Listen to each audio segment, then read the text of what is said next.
peixe grande. Não, Guilherme, Guilherme, Olha a força. você é muito rabudo, Guilherme.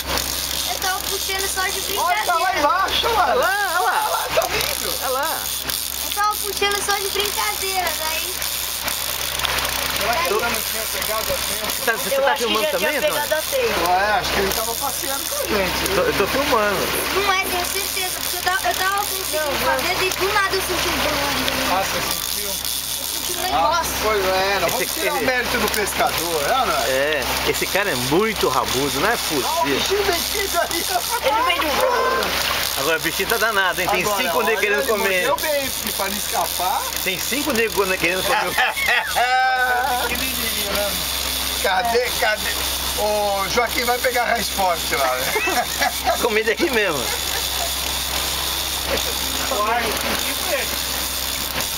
Ué, cadê o peixe?